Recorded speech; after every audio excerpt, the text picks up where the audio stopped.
Ano po ba talaga ang estado ng ating bansang Pilipinas po sa mga taga dito po sa US? Merong pagtatangka na lapastanganin yung ating saligang batas. At bagamat ito ay highly technical at legal yung usapin,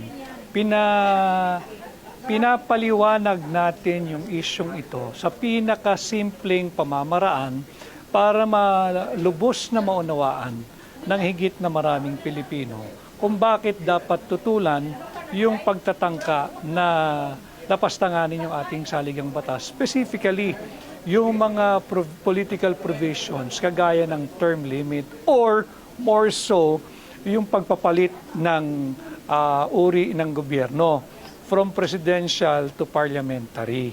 Hindi natin ito dapat payagan, hindi natin dapat pahintulutan.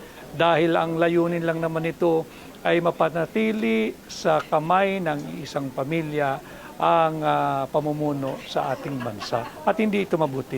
What is the call po ng mga Pilipinos sa ating current administration? Ang hakbang ng maisog, USA, ay katulad din ng isinisigaw at hinihiling ng hakbang ng maisog Philippines at lahat ng hakbang ng maisog international.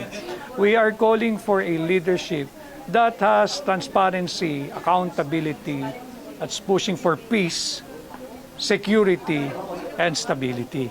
Yan din ang sinisigaw ng hakbang ng maisog USA. No to war and yes to peace. We have to explore all diplomatic means para maresolba yung ating hindi pagkakaunawaan sa ating higante at superpower na kapitbahay na China. Ayaw natin ng gera dahil walang nananalo sa gera. Ang usapin sa gera kahit saan, sa Ukraine, diyan sa Gaza, walang mananalo dyan. Ang nagiging usapin lang dyan, paramihan ng mamamatay sa parehong panig, sa lahat ng panig. Paramihan ng mga edipisyo at mga gusali na masisira at mawawasak. Paramihan na maghihirap at magugutom at paramihan ng kinabukasan ng kabataan na wawasakin ng bomba, ng armas, ng bala. War is obscene, war is immoral, war is evil. So, bali patunayan po ang friends to all enemies to all. Lahat ng bansa ganun, hindi lang ang Pilipinas.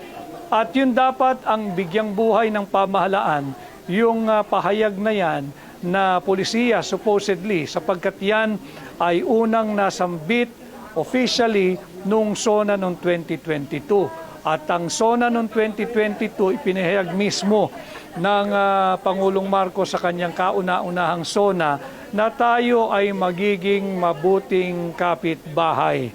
At tayo ay magiging kaibigan at palakaibigan sa lahat at ayaw natin ng digmaan at ayaw rin ng charter change. Yan charter change na yan, ito lang yan, noong January of 2024 or the latter part, I think, December of 2023. Wala sa agenda yan nung nangangampanya pa lamang si BBM noong 2021-2022. Kaya yan ang linalabanan na hakbang na maisog.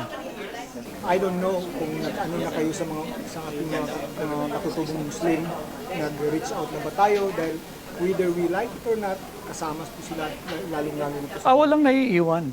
Walang naiiwan. Kasali rin yung ating mga brother Muslims, yung mga indigenous people. Kasali yung, ang hakbang ng maisog is inclusive. Hindi ito eksklusibo. Ito'y para sa lahat ng Pilipino na nagmamahal sa kapayapaan, na nagmamahal sa kapwa Pilipino at nagmamalasakit at nagmamahal para sa kinabukasan ng bansang Pilipinas. Yan ang hakbang ng maisog.